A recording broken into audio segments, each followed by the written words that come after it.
Hey, tailgaters! Ross of the Pigskin Tales podcast here. Feel that sizzle in the air? That's not just your grill firing up, it's the thrill of upcoming college football season. Get your game day gear ready with Home Field, the premium collegiate apparel brand out of Indianapolis. They're serving up super comfortable, officially licensed apparel with unique vintage designs from over 150 colleges. It's like a buffet of team spirit. Just like your secret barbecue sauce, Home Field digs deep for flavor, unearthing unique logos and mascots from each school's history. You'll be decked out in a piece of nostalgia, ready to be the MVP of your tailgate party. So fire up the grill, chill the drinks, and visit homefieldapparel.com. Again, that's homefieldapparel.com.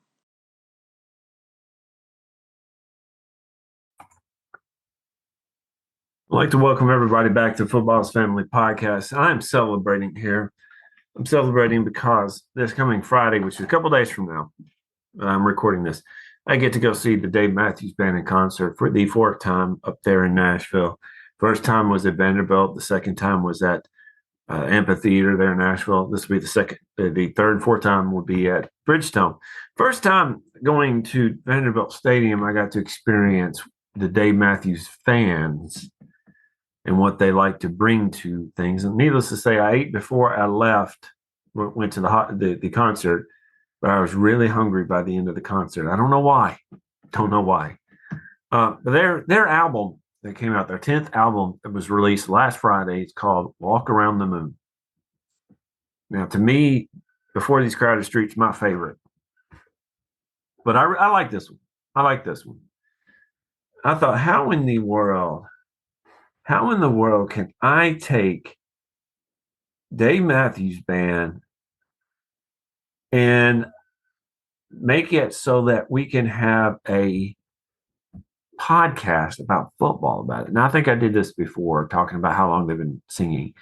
But how can we make it so that we have a football podcast? Then it dawned on me. Walk Around the Moon. Warren Moon. I entitled this podcast, Walk Around Warren Moon.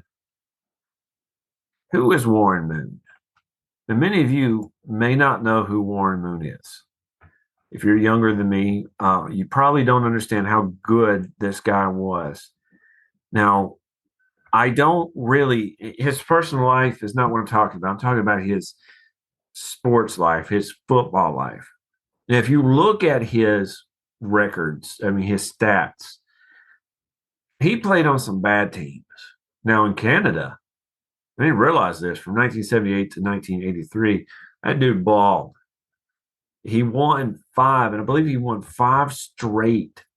Yes, he won 5 straight Grey Cups with Edmonton Eskimos from 1978 to 1982. He won the Grey Cup MVP twice and became the first professional quarterback to pass for 5,000 yards in a season in 1982. And he eventually also won CFL's Most Outstanding Player Award in 1983. We don't typically think of Warren Moon in Canada. He wasn't drafted. In fact, he was mentioned in one of my previous podcasts about the great undrafted. He was probably one of the best, if not the best, undrafted players to go and play in the NFL. In fact, he was the first one who was an undrafted quarterback to be inducted into the Hall of Fame in 2006. He became the first black quarterback and the first undrafted quarterback to do that. That's amazing in and of itself. Most people, if you think of the history, you think of Warren Moon, you think about his time playing for the Houston Oilers. When I remember him, I kind of remember him playing for the Seattle Seahawks. I love those. In fact, I have a Seattle Seahawk helmet from the old school Steve Argent days, and that time, I remember Warren Moon playing for the Seahawks. He only played a couple of years for them, but the main reason I remember him and I appreciate him the most was from 1984 to 1993. He played for the then Houston Oilers, now the Tennessee Titans. The Houston Oilers, Tennessee Titans have a Ring of Honor in Nissan Stadium, and Warren Moon was inducted in 2007 on October 1st. Every time I go there, I see his name up on the board, and I think, man, that's cool to be in the same stadium that is honoring somebody who was as good as Warren Moon. Now, again, if you look at his stats, don't pay as much attention to the 50%, 57% completion percentage. It was a different time. Now, he did, if you look about 89, 90, 91, and 92, and 94, 95, he did go above 60%. But most of the time you see him, he's in the 50s range. It's a different time. It's a different time. It was, and especially the offense that the Houston Oilers ran at the time. The Houston Oilers ran what is called, for the most part, 1992 especially, but he ran for the most part what is called the run and shoot, what today is called the spread.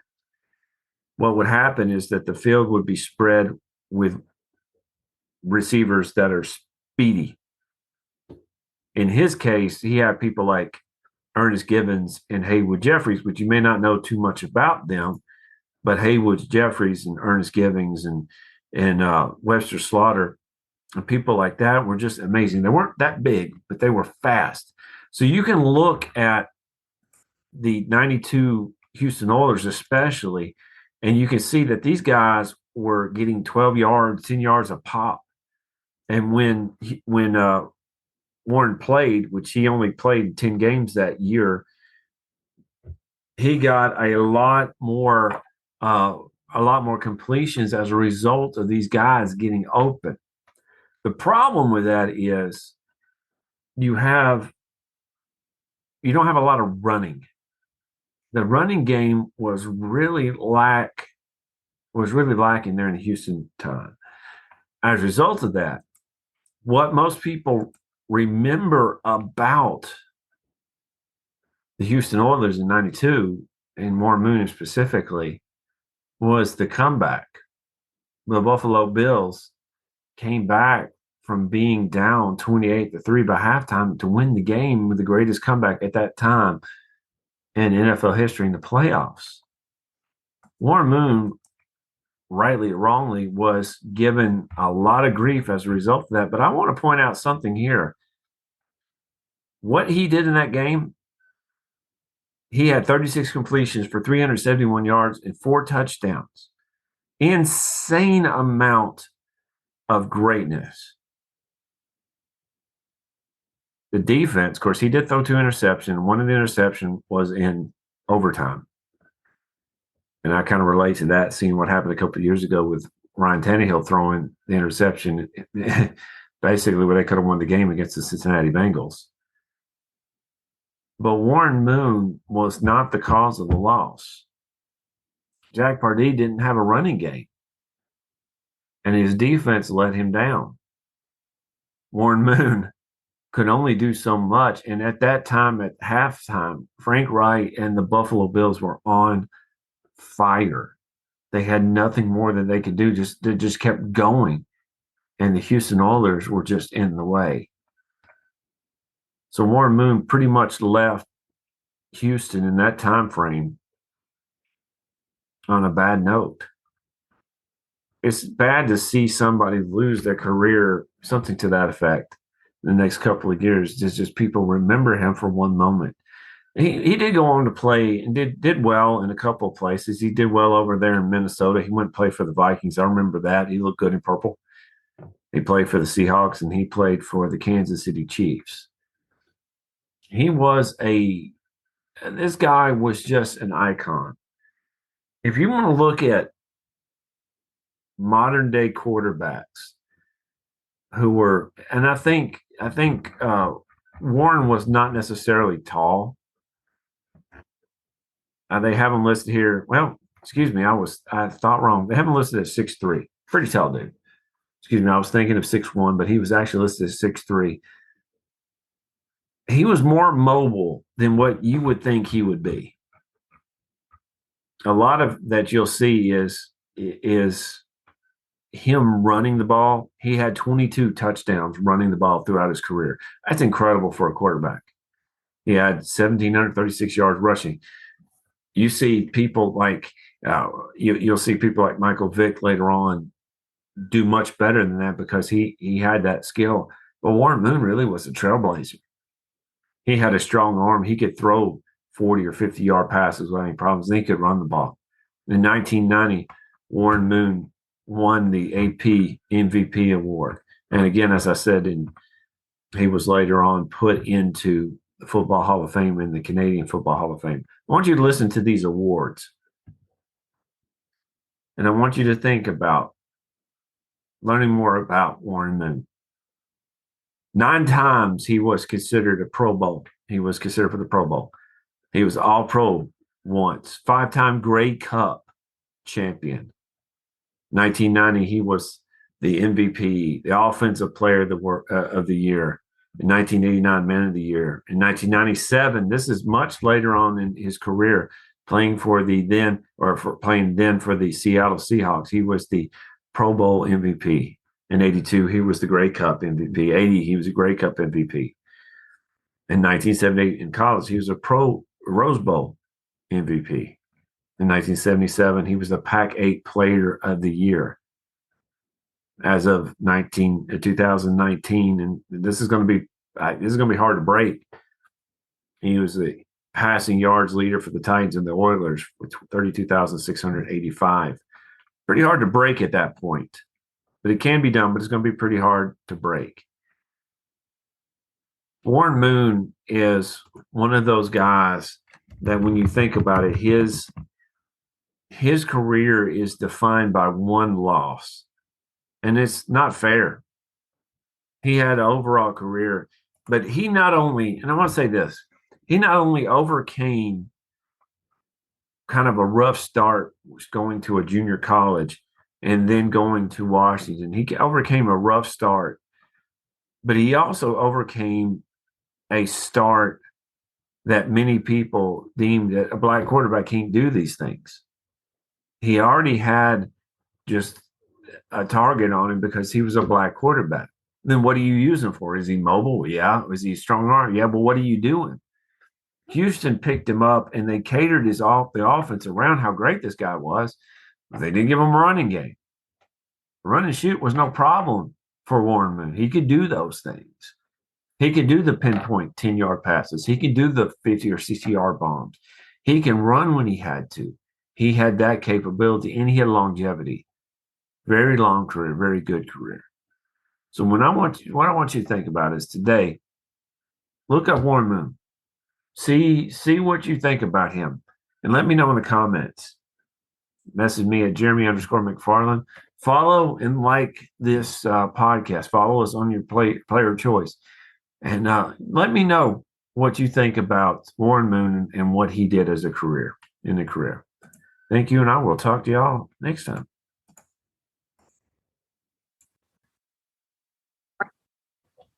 And we have a new sponsor here at the Footballers Family Podcast. It's Manscaped. Support for the Footballers Family Podcast is brought to you by Manscaped, who is the best in men's below-the-waist grooming. Manscaped offers precision-engineered tools for your family jewels. Manscaped recently launched the Ultimate Men's Hygiene Bundle, the Performance Package. Join over 5 million men worldwide who trusted Manscaped with this exclusive offer for you. 20% off and free worldwide shipping with code FAMILY at manscaped.com. The Performance Package 4.0 by Manscaped has arrived, and oh man, is it a game changer. Inside the package, you'll find their Lawnmower 4.0 trimmer, Weed Whacker ear and nose hair trimmer, Crop Preserver ball deodorant, Crop Revival toner, Performance boxer briefs, and a travel bag to hold your goodies.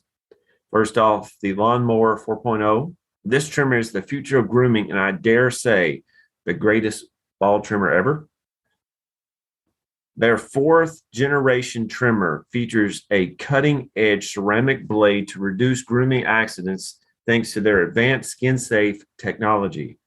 The Lawnmower 4.0 is waterproof, and it also has a 400K LED spotlight you need for a more precision shave. Because this trimmer is waterproof, You can say goodbye to the mess on the bathroom floor. And you thought that was good. Well, wait till you take your grooming game to another level. The Performance Package 4.0 includes the Weed Whacker nose and ear hair trimmer. The Weed Whacker is also waterproof and provides proprietary safe skin technology, which help reduce nicks, snags, and tugs in those delicate nose holes. The Crop Preserver below the waist deodorant and the Crop Reviver below the waist toner will change the way you approach your daily hygiene. Manscaped even threw in 2 free gifts to the Performance Package 4.0, the Manscaped Boxers and the Shed Travel Bag. Bring your comfort and boxers to another level. It's time to take care of yourself. Go to manscaped.com and get 20% off plus free shipping with code FAMILY.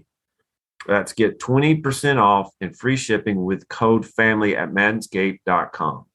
Unlock your confidence and always use the right tool with Manscaped.